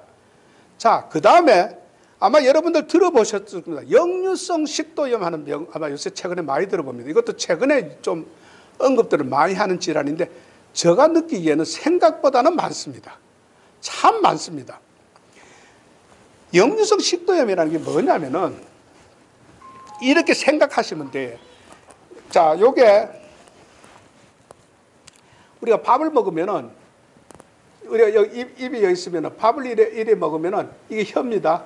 이래 쭉 내려와가지고 뒤로 내려가는 거는 식도고 앞으로 내려가는 건 기도. 이게 후두고 이게 후두고 뒤로 내려가면 식도인데 식도하고 기도하고 그렇게 인도하고 후두 요 두 개가 절대 똑같이 열리진 않습니다. 여러분들이 혹시 물을 먹을 때 숨은 안 쉬시잖아요. 물 먹으면서 숨 쉴 수 있는 사람 있습니까? 없어요. 애들이 그래서 콧구멍 막히면 애들이 잘 먹다가 숨 쉬려고 퍼 하는 이유가 숨 쉴 때 먹을 때는 제가 숨을 못 쉬거든. 그리고 또 한 가지는 애들은 톡톡하게 숨 쉬면서도 먹을 수 있는 구조는 돼가 있어요. 왜냐하면은 애들은 여기 딱 먹을 때 딱 위로 딱 올라옵니다. 딱 올라와가지고 요걸 밥을 먹으면서도 콧구멍으로 열어놓게 콧구멍으로 통하게끔 해놨어요. 그러니까 애들은 먹으면서도 콧구멍을 사는데 코 막히면 애들 전 못 반다고 그러지. 그러니까 식도하고 그러니까 저 후두하고 인도하고 같이 열지 않아서 서로 딱 번갈아 갑니다. 먹으려면 딱 기도가 닫히고 숨 쉴 때는 식도가 딱 닫히는데 우리가 음식을 먹고 식도라는 걸 내려가면 되는데 이걸 딱 스톱을 못 시켜버리는 겁니다. 위 입구에서 딱 닫아야 되는데 나이가 들어간다 혹은 여러 가지 증상 원인으로 인해서 딱 닫질 못하니까 닫아놓고도 실실실 새 나오는 겁니다. 여러분들 혹은 속에서 쓴물 올라온다고 그러잖아요. 쓴물. 그런 게 위액이 올라온 거고 이거는 그것만 올라온 게 아니고 자꾸 여러 가지 음식이나 자극 같은 게 딱 올라가서 항상 목에 저 인두에 식도에서 올라가 인두 여기에 혹은 저 후두 요 입구 쪽에 가래 같은 게 붙어 있고 뭐가 끈적끈적하게 덮여가 있고 늘 이래 뭐가 있습니다. 자꾸 특히 밤에나 아침 같은 데 보면 깍 하면 또 뭐 흰가래 덮여가 나온 거. 전에는 그냥 단순하게 인두염이나 후두염인데 요새는 역류성 식도염이라는 진단을 많이 붙습니다. 그래서 제일 맞는 게 가능한 한 늦게 자극적인 음식 먹지 말라. 술이든 담배든 또 커피든 기름 낀 것들 자기 전에 뭐 먹지 말라. 야식 되도록 하지 말라는 이유도 꼭 해줍니다. 왜냐하면 먹고 한창 위가 움직일 때 누워버리면은 이 중력에 의해서도 계속 올라오잖아요. 그래서 이런 부분이 생각보다 그리고 제가 경험상으로는 생각보다 약을 먹으면 효과가 좋아요. 근데 효과는 좋은 반면에 약 끊으면 또 불편하다 소리 하긴 합니다. 어쨌든 이런 게 있다. 이런 것들이 지금 이야기하는 아까 후비루로 오는 병이나 역류성 식도염이나 또 아까 신경성 인두염이라는 질환들이 어떤 증상들을 많이 만드는 분비물이 나오기 때문에 기침을 자꾸 하게 됩니다. 여러분들 흔히 하는 마른 기침. 보통 보면 있잖아요. 나오지도 않으면서 대부분 이런 원인이 많습니다. 그 원인 중에 막 쿨룩쿨룩 해가지고 하는 거하고 좀 다릅니다. 이 김에 다시 한번 제가 여쭤보겠습니다. 가끔 환자들한테 제가 왔을 때 재채기 합니까? 예, 합니다. 기침 합니까? 예? 기침요? 그래서 아까 그 재채기하고 기침하고 같은 거 아닙니까? 이런 물어보는 수가 있습니다. 혹시 여기서도 재채기하고 기침을 구별 못 하시는 분이 있는가 모르겠습니다. 깜짝 놀랍니다. 생각보다 많습니다. 제가 질문하면. 기침합니까? 예. 재채기 합니까? 예, 합니다. 또 설명하다 보면 아까 그 재채기나 기침하고 같은 거 아닙니까? 재채기하고 기침하고는 완전 다른 거지. 재채기는 아까 했잖아요. 코에 뭐 간질간질가 애치 그 애치의 속도가 거의 태풍의 속도입니다. 그 속도 날아가는 게 애칙 하는 건 재채기고 기침은 목에서 뭐 이런 기관지나 이런 쪽에다 콜록콜록 하는 게 기침이고 이거는 지금 이야기한 대로 비인두염이나 인두신경증임이나 역류성 식도염이 왔을 때는 기침합니다. 재채기가 아닙니다. 그래서 이런 증상들이 있는데 저는 그렇게 생각합니다. 다 죽을 병은 아닙니다. 그래서 이걸 붙잡고 너무 고생하지 마십시오. 그냥 시킨 대로 하고 그 다음에 조금 권하고 싶은 것 중에 하나가 일종의 저희들은 함수라고 그러는데 각을 들어보셨죠? 뭐 각을 함수 따뜻한 소금물로 저는 씻으라고 잘 권합니다. 그게 어떤 소금 그렇게 꼭 뭐 소금물로 권하면 죽염을 해야 됩니까? 뭐 자연 무슨 뭐 천일염 뭐 짜고 아이고 막 그거 따지지 말고 소금 내가 이래 합니다. 우리 몸에 우리 몸에 있는 이게 소금물로 되어 있습니다. 소금물 성분으로 되어 있는데 어느 정도냐면 0.9% 소금물입니다. 딱 농도가 정해졌습니다. 더 진해도 안 되고 더 연해도 안 됩니다. 우리 몸에 들어가는 거. 그래서 병원에 약국에 가면은 생리식염수라는 게 나옵니다. 생리식염수가 0.9% 소금물입니다. 그러면은 제가 소금물로 좀 소위 우리 일본 말로 우가에 하지 우가에 함수 각을 하는 거를 하라 그러면은 막 대충 하려고 하는데 저는 하려면 정확하게 하십시오라고 뭐라고 이야기를 하냐면은 우리 체온에 가장 가까운 온도 이게 30한 6, 7도 같으면 모형물보다 약간 차분 정도입니다. 비교적 생각보다 뜨겁습니다. 36, 7도 물이. 이 정도 물에 여러분들이 제일 집에서 많이 쓰는 머그잔 있잖아요. 머그잔 큰 잔. 이게 300cc입니다. 보통 다 300cc로 되어 있습니다. 300cc에 소금을 어떤 식으로 하냐면 일반 소금이 좋습니다. 꼭 비싼 뭐 죽염 이런 거 안 해도 그냥 소금물이니까 짠 것만 있으면 되니까. 그거를 작은 차숟갈 하나가 치면 2cc입니다. 탁 쳐갖고 탁 넣으면 300cc에 2cc 그러니까 0.9% 정도 됩니다. 그 다음에 조금 뜨뜻한 거에서 약간 뜨거울 정도로 가지고 가능한 한 아침 저녁으로 한번 씻어보세요. 효과 좋습니다. 간혹 요새 코를 씻으시는 분들도 있습니다. 그것도 차라리 그렇게 그 농도 가지고 하는 게 좋습니다. 코를 씻는 것도 요새 기계가 나가면 씻어내고 막 뿜어내고 막 이래 해석고 막 이런 막 하는데 뭐 그걸 해도 좋고 저걸 해도 좋은데 전혀 없으면은 코로 이렇게 입으로 뱉어내는 거예요. 그것도 찬가지 마시죠. 차거나 뜨거운 것 좋지 않습니다. 그러니까 저는 그렇게 이야기하는 겁니다. 하려면 정확하게 해라. 안 하면 차라리 안 한 것보다 못하다. 그 인두염일 경우에는 목 씻고 보면 편도염이나 이런 게 효과 좋습니다. 이거 습관적으로 해도 굉장히 좋습니다. 뭐 그냥 목욕탕에서 이거 하나 정도만 갖고 만족하지 말고 하려면 정확하게. 이걸 일단은 그 치료 자체가 그리고 아까 이야기한 대로 그거는 그냥 치료하다 보면 전에는 고생했는데 요새는 괜찮네라는 말을 쉽게 들을 수 있는 질환 중에 하나도 이런 질환들입니다. 자, 그 다음에 후두염. 밑에 이게 후두입니다. 이게 후두입니다. 소리 나오는 부위. 이 뒤쪽이 여기 이제 식도 입구고 이 앞에 혀로 가는 쪽이 여기가 혀로. 여기입니다. 이거. 이 앞쪽으로는 혀로 가고 뒤쪽으로 식도로 가고 이 후두입니다. 후두. 성대가 요래요래 소리 나는 겁니다. 이걸 저희들은 후두염이라고 기침하고 혹은 주로 이해하는 게 목신 소리가 나타나는 게 후두염입니다. 급성 후두염 목감기에 들어가지. 보통 목시지야. 목시가 오지요. 기침을 하고. 만성 후두염이라는 건 다 똑같습니다. 급성 후두염이 반복해서 오는 것. 그리고 목신 소리가 오래 가는 것.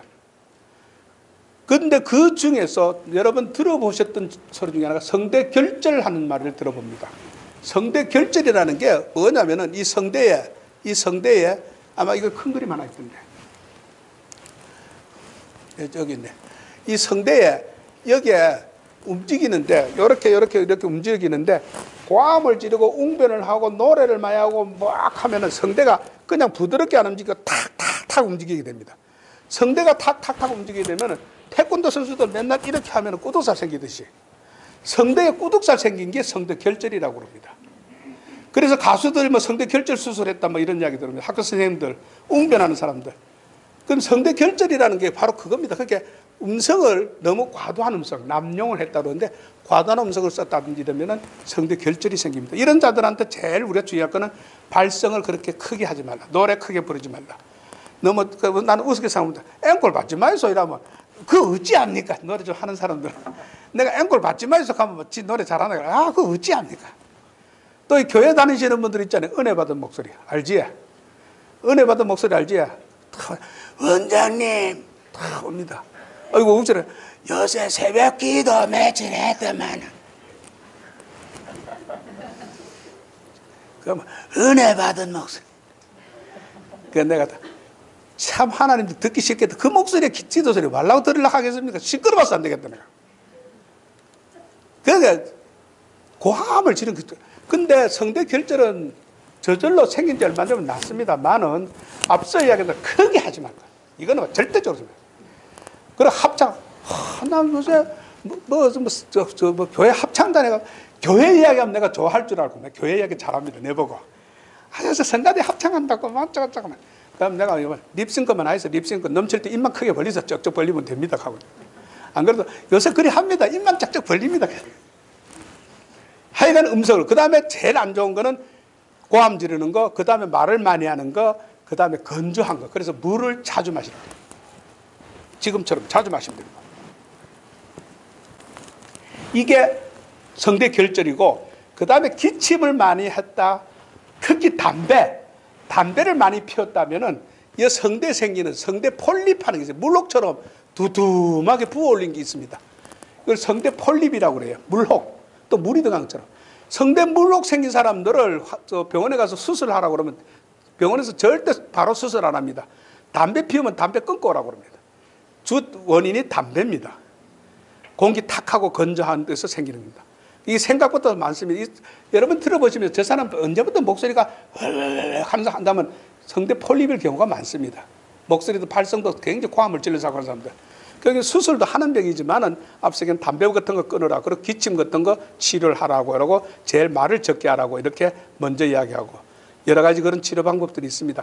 일단은 후두는 목신계 가장 주 증상이기 때문에 후두의 어떤 암이다 뭐다 하는 질환은 일단 목신 거고 또 우리가 눈으로 거의 확인되는 경우가 많기 때문에 초기에 발견되는 수가 많기 때문에 병원에서 괜찮다면 너무 걱정 안 하셔도 됩니다. 목신 걸 가지고 너무 걱정 안 하셔도 됩니다. 자, 그 다음에 이제 귀 질환을 보겠습니다. 귀는 귀 한번 보십시다. 그림 한번 봐요. 여기 있네. 귀를 우리 크게 세 등분으로 나눕니다. 이거 귀바퀴 보고 있고, 이거 웨이도, 이게 고막입니다. 고막에 있는 요걸 중이라고 그럽니다. 그러니까 웨이, 중이, 달팽이처럼 꼬불꼬불하고 요래대가 있는 거를 내이, 이렇게 나눕니다. 아까 이관이라고 그래가지고 코하고 통하는 관이 여기입니다. 일로 바람이 들어갔다 나왔다 합니다. 평소는 맥혔다가 하품을 한다, 침 삼킨다, 뭐 이렇게 하다 보면 열렸다 닫혔다 하면서 공기가 이렇게 드나드는 겁니다. 어쨌든 크게 이렇게 세 개 나누는데 맨 먼저 이 웨이드염, 이 벽에 염증 생기는 거는 거의 대부분 다 힙에서 생깁니다. 아이고 귀를 귀 힙이지 마이소 하면 안 힙이고 솜가 약간 그게 힙이는 거 아닙니까? 솜가 약간 자기가 무슨 뭐 하는 것처럼 이야기하는 모욕을 하면 닦아야 안 됩니까? 아닙니다. 닦을 필요 없습니다. 그저 이러면 흘러나오면 됩니다. 귀병은 손대서 10명이면 9명은 손대서 오는 병입니다. 귀병, 눈병은 손만 묶으면 낫는다고 그러죠. 옛날부터 어른들은 그랬잖아요. 손만 묶으면 낫는다. 손대서 다 온다는 겁니다. 그래서 최근에 또 우리가 나이 드신 분들한테 많이 올 수 있는 게 이구전색이라고 표현이 좀 거창하게 보이는데 귀지가 꽉 차가 오는 경우가 있어요. 귀지 꽉 찬 사람 한번 치료 잘해주면 명이 됩니다. 딱 노인대학이나 뭐 양론에 있던 사람들 귀가 어둡다 해가 왔는데 막 귀지가 이만큼 딱 백희가 있는 거 딱 잘 들리거든. 와, 완전히 입이 나가니까 막 귀가 잘 들리더라. 할매들 줄줄이 몇 명 데리고 옵니다. 왜? 이 엄마 놈은 귀가 뚫히는 줄 알고. 생각보다 참 그래가 사는 분들 좀 많습니다. 막 그래서 자식들이라도 자꾸만 한번 병원에서 확인을 해보십시오. 안 들린다 싶으면 한번 확인해 보십시오. 그거 되면 그건 뚫 빼주면 끝나는 거니까, 그죠? 그런 병이 있고, 금방 아까 웨이드염이 있고, 웨이드염은 아까 힙이는 거, 또 이물 같은 거, 귀가 생각보다 바퀴벌레나 이런 거 들어가는 경우 참 많습니다. 생각보다 많이 들어옵니다. 많이 옵니다. 바퀴벌레 같은 거 들어가면 밤새도록 땅바닥을 기지요, 아파서. 천둥 칠 거 아닙니까? 바다닥. 그거 간단하게 해서 그거는 손대지 말고, 뭐 기름을 넣든 무슨 독한 걸 알코올을 넣든 술을 넣든 넣어가지고 집어넣으면 지가 티 나와버리면 끝나는 겁니다. 그래가 병원에 오면 됩니다. 그걸 잡을기라고 쑤시라 며느리가 잡아라 뭐 아들아 붙들으라 하다가 잠도 못 자고 오는데 황치를 내가 오지 말고 딱 그래 다 걔가 하면 그 다음 죽은 건 빼는 거 병원에 살짝 빼면 되잖아요. 생각보다 많습니다. 그런 경우. 그 다음에 이절이라고 있습니다. 웨이드 염 중에 귀에 종기 나는 거 아픕니다. 진짜 아픕니다. 난 안 나봤지만 나오는 것만큼 아플 겁니다. 웃지도 못합니다. 걸어가도 아픕니다. 밥 먹어도 아픕니다. 가만히 있어도 아픕니다. 잠 하루도 못 잡니다. 그만큼. 근데 그거 왜 주냐? 힙이서 그래. 귀에 종기가 나는 거야. 귀 안에 올록 튀는 거. 그거 어쩔 수 없으면 째야 되지. 그럼 째가지고 고름을 빼야 되고. 째갈 때 내가 이렇게 이야기합니다. 쥐가 힙이 나는 거 호지다 하면서 난 째쁩니다. 그래 째보면 그만 낫지. 어쨌든 귀는 힙에서 오는 경우가 대부분 많습니다. 그 다음에 만성 웨이도요. 그렇게 귀 아플 때는 뜨뜻한 찜질하면 좋습니다. 뜨뜻한 찜질하면 화농된 걸 빨리 화농시켜버리고 터져버려야 되잖아요. 딱 그래. 그 다음에 만성 웨이도면 아까 이야기했던 급성 웨이도염이 반복되고 오는 거고 습진성으로 오는 웨이도염이 있으면 잘 안 낫죠. 귀 밖에 보면은. 아토피 환자들이나 이런 환자들이 오는 수가 많은데 자꾸 딱지 끼고 진물 나오고 진물이 딱지 끼고 또 간지럽고 또 맞고 막 이렇게 오는 수가 있습니다. 아픈 건 별로 없어요. 그러기는. 그 다음에 여러분들이 웨이도 진균증에가 들어보셨을 겁니다. 곰팡이가 귀에 생겨놓으면은 멍멍한 것도 있고 가려워서 죽습니다. 전부 다 귀 긁지 마이소, 손 대지 마이소 가면 차라리 죽으라 하이소. 내가 미치겠습니다. 잠도 못 자고 가려워서. 그럼 내가 뭐라고 이야기하냐면 그때 벌떡 일어나가 걸레들고 빵 걸레질 다시 한번 해서 열심히 닦다 보면 이 잡힙니다. 그때만 찌르면 넘어가지. 근데 힙인다고 시원하네요. 본인이 힙해가지고. 근데 힙이다가 온 집안이 똑같은 귀 힙을 가지고 힙이다 보면 온 집안 식구가 다 곰팡이 걸리가 옵니다. 너도 나도 나는 같이 걸리가 오면 참 둘이 사이 좋은가 봐. 서로 힙이 주게 하는가 봐 이러는데 딱 이래가지고 딱 귀 가지고 그 있잖아요. 종이 참 진짜 습자지 같은 종이 같은 게 이래 딱 똘똘똘 말리가 자꾸 나옵니다. 잘 안 났습니다. 곰팡이가 귀 안에는 곰팡이가 굉장히 잘 자라게 되어 있습니다. 늘 습하지요. 늘 또 귀지나 이런 데서 영양분이 있지요. 얼마나 좋습니까? 곰팡이가 자라기를. 한번 딱 잡아놓으면 잘 안 도망갑니다. 그러나 안 낫는 병은 아닙니다. 열심히 치료를 하시고 건조하고 병원에 가서 하면은 낫습니다. 근데 열심히 치료하는 사람들이 낫습니다. 하여간 열심히 치료한다는 게 낫는 게 의사 말 듣으면 좋습니다. 저는 가끔 환자들이 와서 그런 이야기 어디 가다가 그 선생님이 뭐라고 그러십니까? 하면 뭐라고 그럼 그대로 하시오. 내가 내 특별한 방법 없습니다. 그대로 하시오. 가까이 보시는 그분 그대로 하십시오. 라고 이야기를 합니다. 그럼 우스갯소리 있었잖아요. 어떤 아저씨가 오토바이 타고 가다가 사고가 나가지고 병원에서 연락이 갔어요. 죽었다고 탁 해가니까 마누라가 걱정이다가 쫓아 병원에 밖에 안 왔습니까? 쫓아와 큰일 났다 싶어가네. 근데 누가 아이고 이제 신랑 죽어가지고 어쩌고 하는데 누가 뒤에서 푹푹푹 칩니다. 툭 돌아오니까 신랑이 뭐라 하냐면 여보 내 안 죽었다. 이러니까 마누라가 하는 말이 헤헤 당신이 뭐 알아서 의사가 죽었다면 죽은 줄 아는 기지. 의사가 죽었다면 죽는 줄 아는지 당신이 뭘 알아서 살았다 하노. 그러니까지 의사 말 들을 필요는 없지만은 어쨌든 간에 의사 말은 잘 듣는 게 좋습니다. 다음에 이제 여기 있습니다. 중이염. 여기 아까 고막 있고 여기 중이염은 이 중이염 많이 들어보세요. 보통 중이염은 고막이 손상돼서 고막 안에서 고름이 나오고 분비물들이 나오는 것을 이야기합니다. 이물질들 나오는 것을 중이염이라고 이야기를 합니다. 급성 중이염, 특히 화농성 중이염. 고막에 벌겋게 충혈이 되고 아픕니다. 안 들립니다. 멍멍합니다. 주로 감기 때문에 오는 수가 있고 가끔 물이나 이런 게 들어가서 외도에서 염증이 번져가지고 오는 경우도 있습니다. 애들이 더 많습니다. 급성 중이염인 경우가 많고 굉장히 아프고 잘 안 들리고 귀에 꽉 찼다고 이야기를 합니다. 어떤 원인이 있으면 그 원인을 제거하고 그렇지 않으면 보통 보면 진통제나 항생제를 쓰게 됩니다. 항생제를 쓰는데 엄마들이 항생제라 하면 무슨 두드러기나 나는 것처럼 벌쩍벌쩍 뛰는데 항생제를 쓰려면 정확하게 쓰고 충분히 써주는 게 좋습니다. 어중간하게 써버리면 오히려 내성만 키우고 더 안 낫습니다. 그러니까 자꾸 정말로 좀 집안 망친다고 쓸데없이 조금 알아가 들은 핑 가지고 항생제를 이리 오래 써도 됩니까? 얼마를 오래라 합니까? 글쎄 내 생각에는 다 알아서 줍니다. 너무 그런 거 신경 써. 그러다 보면 내성만 키우고 병만 어중간하게 만들어버리는 수가 있습니다. 오히려 더 안 좋습니다. 쓸 때는 써야 됩니다. 그래서 이런 급성 중이염 때는 분명히 써야 되고, 그 다음에 만성 화농성 중이염이라는 것은 이 병이 진행이 됐을 때, 또 반복해서 오래됐을 때, 또 여기에 고막이 터져가지고 고름이 나오고, 그 다음에 잘 안 들린다. 이럴 때 만성 중이염, 화농성 중이염이라고, 이것도 결국은 치료를 하게 됩니다. 약물 넣고, 약물 넣는 방법, 치료하는 방법, 여러 가지 방법이 있는 방법, 이때 수술을 하자 소리 들을 때가 있습니다. 질문 많이 하지.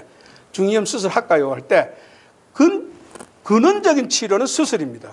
만성 중이염이 되면 저절로 낫진 잘 안 씁니다. 물론 낫는 경우가 있긴 있습니다만 대부분 안 낫습니다. 그럼 수술이라는데 그냥 그대로 큰 불편 없으면 저는 수술하고 하지 말라고 그냥 합니다. 많이 불편 안 하면.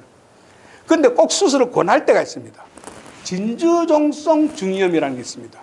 이거는 뭐냐면은 이 고막이 있으면은 고막 이 가에 이쪽으로 구멍이 나갔다든지 고름이 나오면서 이런 가에 나오면서 똑 안에서 나오는 분비물이 진주 같습니다. 허옇게 반짝반짝하게 나옵니다. 진주. 그래서 이게 왜 안 좋냐면은 보기에는 병이 요것뿐인데 또 빙산처럼 요것만 똑 보이는데 안에가 확 손상이 클 수 있습니다. 귀가 안에라고 이야기하면 머리 안입니다. 바로 이 머리, 이 귀가 이 머리입니다. 이게 완전 뇌입니다, 이게. 그래서 중이염의 합병증에 뇌망염, 여러 가지 그런 병들이 오는 것, 그런 것 때문에 수술을 권할 수 있고, 어지럽다, 맨날 배라이스 합병증 오기 때문에 진주성성 중이염은 진단이 내렸으면 수술을 권합니다. 그리고 하는 게 좋습니다. 또 최근에는 수술이 참 많이 발달해서 잘합니다. 옛날 저희들이 할 때보다 수술 지금도 더 잘하는 것 같습니다. 기구들도 많이 좋아졌기 때문에. 그래서 진주성성 중이염은 하라고 제가 권합니다. 더 큰 일이 되기 전에. 자, 그 다음에 삼출성 중이염이라는 말이 있습니다. 그거는 우리가 여러분 아마 들어보셨을 겁니다. 장액성 중이염, 점액성 중이염 하는 겁니다. 이건 뭐냐면은 고막 안에, 중이염 안에, 이 안에 물이 생기는 겁니다. 물이 자꾸 생기는데 이 생기는 주 원인 중에 하나가, 물론 여러 가지 알레르기다 뭐다 원인들을 많이 설명하지만은 주 원인이 이 이관의 염증이 온 겁니다. 그래서 감기나 이런 걸로 애들, 특히 아까 아데노이드 할 때 설명처럼 이쪽으로 환기가 돼야 되는데 이 아데노이드가 어떤 역할을 하느냐면은 아데노이드 이관이 고막이 있으면은 고막 안팎에 공기 압력을 늘 바로 맞춰주는 역할을 이관이 하고 있습니다. 그런데 이게 압력을 제대로 잘 못 맞추는 거예요. 이쪽에 막혔다. 이관이 기능이 안 한다. 막혔다. 이렇게 하면은 안에는 밖에는 공기가 있어서 압력이 변하는데 안에는 못 따라가니까 멍멍하다고. 멍멍하다 보면 조금 지나면은 공기가 흡수됩니다. 진공이 됩니다. 진공이 된다는 것을 빨아들이기 때문에 물이 차기 시작합니다. 그래서 이걸 우리는 장액성 중이염이라고 이야기를 합니다. 혹시 여러분들 중에서도 엘리베이터 타다가 보면 귀가 멍하게, 산에 가다 보면 귀가 멍하게 느껴진다. 이번에 제가 어디 여행을 좀 다녀왔는데 저희들 모임에 있는 어떤 형제가, 다른 지역 모임인데 형제가 전에 옛날에 한번 비행기를 탔는데 비행기를 타고 내릴 때 너무 아빠가 귀가 아파가 깨지듯이 아빠가 겁이 나 그때부터 비행기를 못 탔다고 이렇게 이야기하는데 제가 이미 늦가라는 이야기 듣고 문의해서 내가 걱정하지 마 타라고. 그런데 자 여러분들 지금 한번 해보십시오. 자 코를 잡아보세요. 자 코를 다 잡아보세요. 양쪽 코 다 잡으세요. 양쪽 코를 다 잡은 채로 손 놓지 말고 코를 풀어보세요. 세게 풀었지? 네. 자, 푸는데 귀에서 소리에 납니까? 이게 나는 게 정상입니다. 만약에 지금 안 나는데 다시 해봐가지고 풀고 침을 딱 삼켜보세요. 잡은 채로. 그러면 또 덜컥한 소리가 납니다. 이거를 저희들은 발살바 메뉴바라고 이야기합니다. 스쿠버 하는 분들은 펌핑이라는 표현을 쓰는데 펌핑이 안 됩니다라는 건 이 발살바 메뉴바인데 혹시 여러분들을 비행기를 타고 간다든지 산에 올라간다든지 엘리베이터 탄다든지 귀가 멍하면 그거 하시죠. 불고 침 삼키고. 그러면 뭐냐면 강제로 이관을 열어주는 겁니다.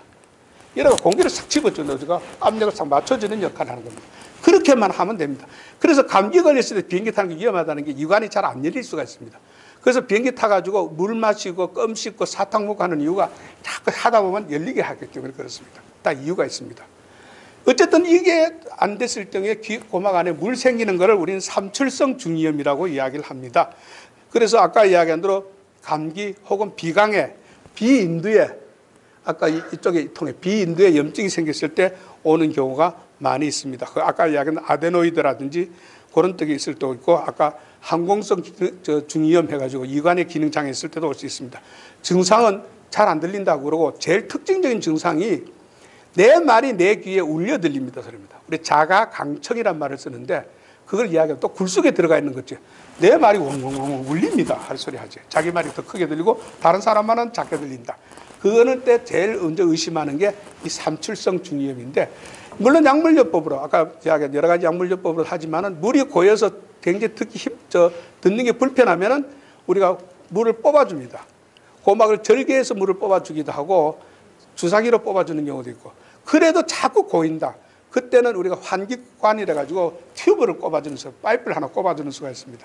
이게 뭐 어마어마한 거 아닙니다. 근데 막 그것 때문에 전국 어느 지역 모임에 누굽니다, 형제입니다, 자매입니다. 내가 막 할까요, 말까요 물어보기도 하는데 아까도 했지만 그쪽 선생님 하는 말 들으라고 합니다. 나는 보는 사람은 제일 잘 알죠. 어쨌든 튜브 꼽는 것도 대단한 일 아닙니다. 튜브 꼽습니다. 그건 뭐냐면은 바깥으로 환기를 시켜주는 겁니다. 안에가 자꾸 환기가 안 되니까 바깥으로 구멍 내가지고 환기를 시켜주면은 물이 안 생긴다는 거예요.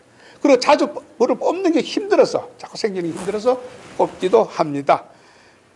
그 다음에 여러분들 조금 최근에 많이 관심을 얽히는 게 어지럼증 혹은 현기증, 현문증이라는 말을 씁니다. 어지럼증에 대해서 조금 제가 말씀을 드릴게요.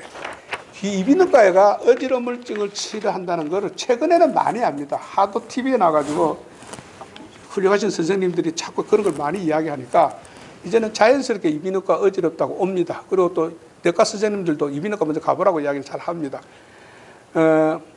귀라는 거는 아까 이야기한 대로 외이, 중이, 내이가 있습니다. 이걸 내이라고 그러는데 내이의 기능이 크게 딱 두 가지가 있습니다. 하나는 듣는 거, 하나는 우리 몸의 평형을 잡아주는 거. 평형이라는 게 균형을 말합니다. 그렇기 때문에 우리가 똑바로 서서 똑바로 걸어가는 건 귀가 하고 있습니다. 귀가 딱 잡아주는 겁니다. 평형을 잡아주는 거. 혹시 여러분들 멀미한다고 약 붙이는 거 어디다 붙입니까? 귀 밑에 딱 붙이죠. 그 귀가 멀미하고 관계 있다는 이야기입니다. 이 균형 잡아준다. 그래서 이 뇌에 이상이 있을 때 어떤 증상이 있거나 크게 네 가지입니다. 첫째, 안 들린다. 둘째, 귀가 운다. 셋째, 귀가 약간 멍멍해진다. 넷째, 어지럽다. 이 주 증상이 네 가지 증상이 있습니다. 이 네 가지를 다 이야기하시는 분도 있고 이 중에 하나만 이야기하시는 분도 있습니다. 안 들린다만 이야기하는 사람도 있고 어지럽다고만 이야기할 수도 있습니다. 귀가 운다고 이명이라고 그럽니다. 우는 걸 이명만 있다고 이야기도 할 수 있습니다. 그게 다 뇌하고 관계가 있습니다. 이 뇌. 그런 중에 아마 여러분들 들어보셨을 겁니다. 이석증 하는 말. 어지러운 병에 최근에 많이 알려졌는데 이석증 하는 게 물론 어지러운 겁니다. 그런데 이비인후과적으로 어지럽다는 것은 돌아가는 걸 이야기합니다. 빙 도는 걸 이야기합니다. 우리 한국말에 어지럽다가 너무 복잡하기 때문에 정확하지 않으면 힘들어요. 아이고 막 세상 사이 어지러워서 그 어지러운 거 아닙니다. 가는데 뭐가 흔들흔들 이런 어지러운 거 아니고 우리는 빙 돌아가는 걸 말합니다. 그때 또 혹은 방향을 탑니다. 왼쪽이나 오른쪽으로 돌릴 때 확 돌아가는 수도 있습니다. 이렇게 확 돌아가는데 이때에 이석증 하는 게 뭐냐면은 여기 세반고리관이라고 세 개 반고리관처럼 이 세 개가 있습니다. 요 안에 바닥을 딱 가보면 새까만 먼지 같은 게 딱 깔려가 있습니다. 새까만 먼지 같은 게 깔려 있는 거를 현미경으로 확 켜서 보니까 또 보도블록 돌 같은 게 새까만 돌들이 탁 쌓여가 있단 말이에요. 벽돌처럼. 와, 또 귀 안에 돌이 있네? 귀에 돌자가 이석이란 말을 쓰는 겁니다. 이 이석이 딱 있다가 흔들렸다. 떨어져 나갔다가 핑 하고 돕니다. 그래서 우리는 그걸 이석증이라고 병명을 붙이는데 원래 병명은 양성 발작성 체위성 현기 이런 말 붙입니다. 복잡하죠? 복잡해도 이 병명 쓰면 되게 또 좋은 병 걸린 것처럼 안 느껴집니까? 품위가 있는 병처럼 느낍니다. 당신 양성 발작성 체위성 현기증 걸렸네요. 가만. 아이고 내 병이 되게 좀 좋은 병인가 보다. 그 이석증입니다. 그렇게 딱 아시고 요 이석증이라는 게 골에서 오는데 어떤 때 제일 많으냐? 스트레스. 이것만 갖고 연구하는 사람은 원인이 24가지 이야기합니다. 뭐저 호르몬부터 시작해가 뭐 이 병 저 병 그 병 때문에 다 오는 것처럼 생각하는데 저희들이 임상적으로 봤을 때는 스트레스입니다. 그러면 뭐 거의 맞습니다. 그래서 이게 늪에가 운동하기도 하고 약물로 하고 뭐 이런 여러 치료를 하면은 잘 낫습니다. 낫는 반면에 또 생깁니다. 스트레스 받으면 또 이렇게 옵니다. 그러면 아이고 또 스트레스 받았냐면 그 집에 뭔 땡기 하나 있어가지고 나를 괴롭혀가 이리 왔다 갑니다. 그 뻔하지. 어쨌든 그런 식으로 오는데 낫기는 잘 낫습니다. 별로 걱정할 병 아닙니다. 단 비슷하면서 메니엘스 병 하는 게 있습니다. 이거는 뭐냐면은 요 달팽이관처럼 생긴 거 뱅글뱅글 돈데 달팽이처럼 생겼습니다. 두 바퀴 반 딱 돌았습니다. 이 달팽이관인 건 하나의 관입니다. 이게 이 안에 관이 있는데 이 안에 들어가 보면 뇌임파 액체가 물 같은 게 들어가 있습니다. 이게 정상보다 양이 많아졌을 때 과다했을 때 쉽게 표현하면 그렇습니다. 많아가지고 안에서 파도처럼 출렁출렁하게 팽글 돌아가는 겁니다. 그 환자들은 거의 대부분 이명이 있습니다. 어지럼증이 있습니다. 잘 안 들린다고 소리합니다. 이럴 경우는 우리는 메니엘스 3대 증상이라고 합니다. 확진이 어려우니까 메니엘스 병이란 말 받아도 메니엘스 증상 이런 말을 잘 씁니다. 병이라고 딱 진단 붙이기는 좀 힘드니까 증상이 있다. 이거는 조금 잘 안 낫는 경우가 많습니다. 원인도 복잡합니다. 이것도 물론 스트레스도 있죠. 뭐 그 원인 중에 담배도 있고 뭐 그래서 영양도 막 뭐라 고단백, 저염 뭐 여러 가지 복잡한데 심하면 수술도 하는 병입니다. 좀 뚫어가지고 빼주기도 하는 병인데 그러나 이것도 정도의 차이가 있기 때문에 비교적 가볍게 넘어가는 건 구태 그렇게 어려울 거 할 수 없는 그대로 치료를 잘 하시면 됩니다. 단 약들이 이제 스테로이드 호르몬이나 이런 걸 써야 되기 때문에 조금 문제가 될 거 있는데 어쨌든 그런 식으로 알고 있으면 되겠습니다. 자, 그다음에 마지막으로 난청에 대해서 제가 말씀을 드릴게요. 조금 지겹더라도 내한테 주어진 시간 한 9분 남아 있습니다. 그러니까 딱 시계를 보고 있으니까 난청으로 내가 맞춰 드릴게요. 크게 난청은 두 가지가 있습니다. 전도성 난청과 감각신경성 난청 하는 게 있습니다. 자, 이게 어떤 지냐면 귀가 이래 있으면 전도성 난청은 소리가 들어옵니다. 딱 전달합니다. 만일에 귀지가 꽉 차가 있다. 그러면 소리가 와가 받치겠지. 안 들어가겠지. 그러면 안 들리겠죠. 이때는 전도성 난청이 경우가 많습니다. 또 왔습니다. 고막에 문제가 생겨가지고 고막에 문제가 귀 소리가 전달이 잘 안 된다. 또 이것도 전도성 난청입니다. 이 안에도 고름이 고해가 있다. 그리고 중이염 왔다. 이 전도성 난청입니다. 소리가 전도되는데 문제가 된 전도성 난청이라는 겁니다. 그 다음에 다 왔는데 이때부터 내일부터 들어가면은 감각 소리가 딱 모여져가 저 머리 안에까지 올라가는데 신경의 문제인데가요. 감각신경성 난청이라고 합니다. 쉽게 표현해가지고 전도성 난청, 신경성 난청이라는 말을 씁니다. 듣는 신경이 약해졌다는 것입니다. 귀는 멀쩡합니다. 고막도 깨끗합니다. 다 깨끗합니다. 근데 소리가 안 들린다. 이걸 우리는 감각신경성 난청이 가지고 이 뇌에 어떤 문제가 됐을 때 난청이 오는 걸 말합니다. 이때 이명도 마찬가지입니다. 이명이 옵니다. 이명이라는 것도 제가 잠깐 설명을 드릴 텐데 이명이라는 것도 원인을 잘 모르는데 본인만 듣고 있습니다. 우리가 검사를 해서 이명이 있네요. 이런 검사가 없습니다. 본인이 이명이 있다고 이야기를 해줘야 이명이 있는 줄 압니다. 그러면 우리가 듣고 이해를 검사를 하게 되는 겁니다. 그래서 이명이라는 건 본인만 듣고 있는데 소리가 별의별 소리, 새소리, 물레방아 소리, 귀뚜라미 소리, 바람 부는 소리, 무슨 소리, 밖에가 조용하면 더 잘 들리면 이것 때문에 잠 못 자기도 하고 이명에 대해서는 사실 막 결론적으로 잘 안 낫는다고만 설명하면 되겠습니다. 근데 생긴 지가 얼마 안 됐을 때는 제가 치료해보면 효과가 있을 텐데 오래됐으면 그냥 포기하라고 그럽니다. 책에서도 그렇게 이야기를 합니다. 차라리 라디오를 켜놓고 주위를 시끄럽게 하고 자라고 그럽니다. 그러면 그 소리가 안 들린다고까지 이야기를 합니다. 이명이 심한가 가지고 자살하는 사람까지 있습니다. 밤새 시끄러워서 잠 못 자겠다는 사람까지 있는데 어쨌든 그래 잘 안 왔지만 최근에 여러 가지 치료 방법으로 뭐 산소 탱크 든다, 레이저 가지고 쏘온다, 뭐 주사기에다 뭘 한다, 뭘 넣는다 해가지고 간혹 좋다고 효과를 보는 발표들도 있습니다. 있지만은 기본적으로는 잘 안 된다고 생각하고 감각신경성 난청도 마찬가지입니다. 듣는 이 감각신경이 약해진 거는 돌아오는 법이 없는데 그중에 제일 많은 게 노인성 난청.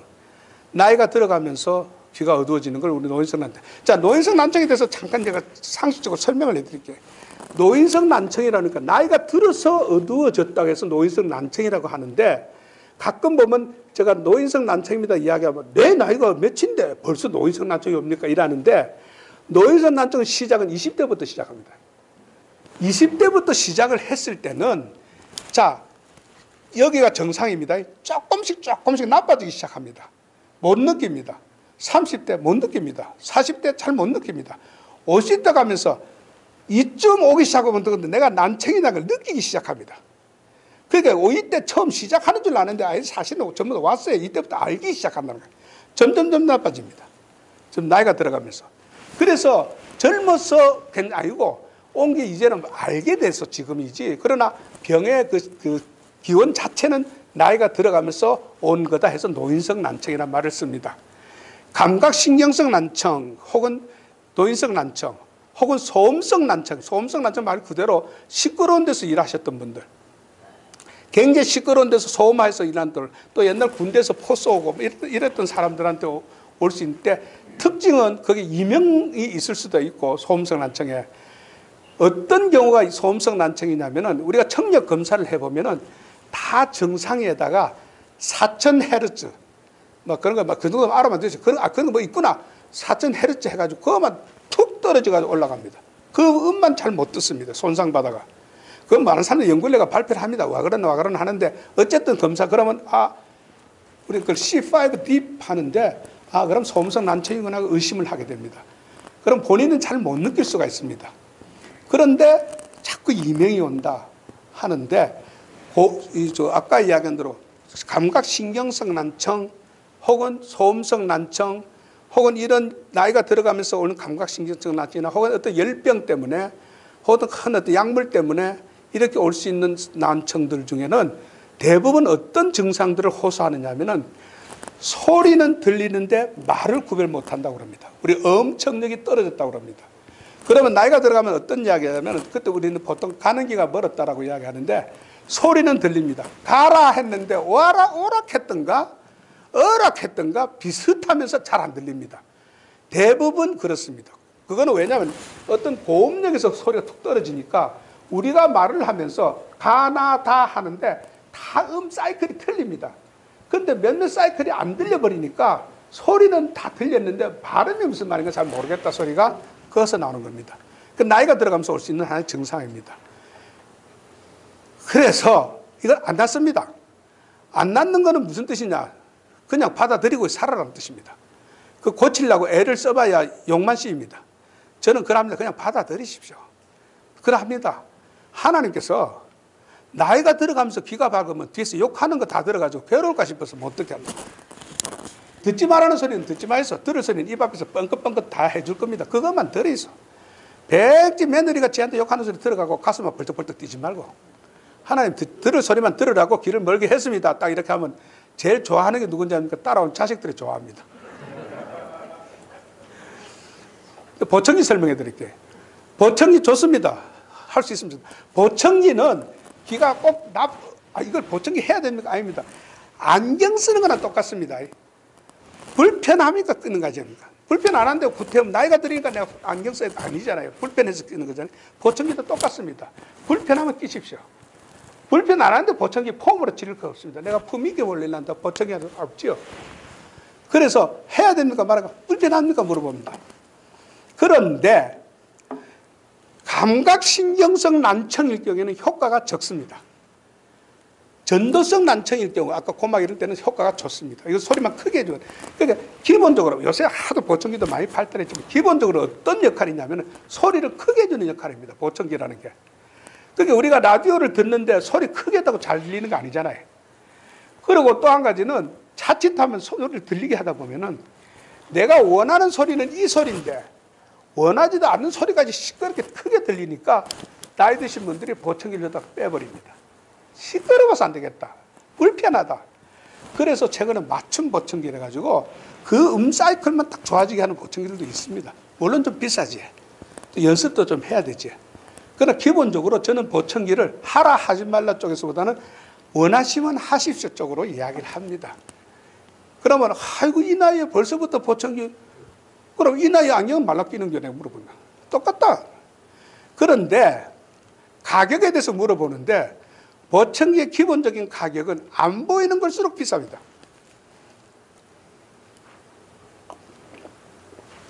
보청기 이야기는 또 약장 사는 기분이다. 크면 쌉니다.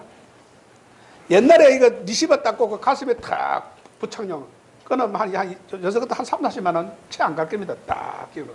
옛날에 다 그랬잖아요. 그러니까 딱 들어놓고 껐다 켰다. 요새는 작다 말다 고막형 아래 보이지도 않는 거. 그런 걸수록 비쌉니다. 그래서 가끔 보면 보청기 좀 대충 얼마 합니까? 그럼 내가 물어봅니다. 가서 이야기해 보이소. 돈대로 줄 겁니다. 돈대로. 10만 원짜리 좀 10만 원 줄 거고 100만 원짜리 100만 원짜리 500만 원짜리 500만 원짜리 줄 겁니다. 가서 그러니까 조금 아는 데 가는 게 좋지요. 바가지는 안 쓸 거니까. 그래서 어쨌든 간에 보청기도 제가 원하는 거는 하라 쪽으로 권하고 있습니다. 물론 치료를 합니다. 이명이나 그 소위 혈액순환제 같은 거 그건 잡수십시오. 또 비타민 E 같은 영양제 잡수십시오. 다 도움됩니다.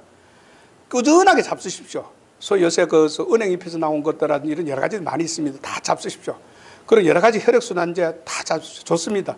어디도 좋습니다. 그런 건 요새 옛날에 없어서 못 먹을 때 오메가3 좋습니다. 뭐 먹어도 됩니까? 좋습니다. 나는 무조건.